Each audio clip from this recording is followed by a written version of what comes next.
Hello সবাইকে, সবাই কেমন আছেন? মসুর ডাল ও লাউ পাতা দিয়ে একটি মজার রেসিপি বানাবো, চলুন তাহলে দেখে নিই। প্রথমে লাউ পাতাগুলিতে সামান্য লবণ দিয়ে জল দিয়ে ভাপিয়ে নেব। আগের থেকে ভিজিয়ে রাখা মসুর ডাল খুব ভালো করে বেটে নেব এবং তার সাথে পরিমাণ মতো বেসন, স্বাদ মতো লবণ দিয়ে খুব ভালোভাবে মাখিয়ে নেব। সেদ্ধ করা লাউ পাতার ওপর মসুর ডাল বাটাটি খুব ভালো করে মাখিয়ে ভাঁজ করে নিতে হবে। ঠিক যেভাবে ভিডিওতে আমি মাখিয়ে আস্তে আস্তে দুপাশগুলো ভাঁজ করে নিচ্ছি, ঠিক 3 কোনা করে ভাঁজ করে নিতে হবে এবং ভাঁজ করার সাথে সাথেই ওর ওপর মসুর ডাল বাটাটা লাগিয়ে সুন্দর করে রেখে দিতে হবে। ঠিক একইভাবে প্রতিটি পাতায় মসুর ডাল বাটা খুব মাখিয়ে ভাঁজ করে নিতে হবে এবং 3 কোনা স্টাইলে ভাঁজটা ঠিক হবে।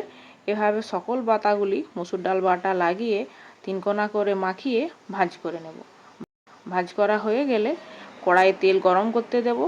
এরপর কড়াইতে তেল গরম হলে একটা একটা করে গরম তেলে ওই 3 কোনা করে ভাঁজ করা পাতাগুলো ছেড়ে দেব। দু পিঠটা উল্টিয়ে পাল্টিয়ে খুব ভালোভাবে মুচমুচা করে ভেজে নেব। ভাজা হয়ে গেলে তুলে নেব।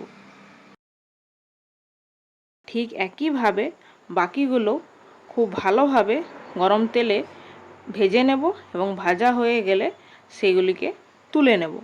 রেসিপিটি আমি আমার দিদার কাছ থেকে শিখেছিলাম। তো আপনাদের কেমন লাগলো অবশ্যই আমাকে কমেন্ট করে জানাবেন। আর ভিডিওটা দেখার জন্য অনেক অনেক ধন্যবাদ। সবাই পাশে থাকবেন।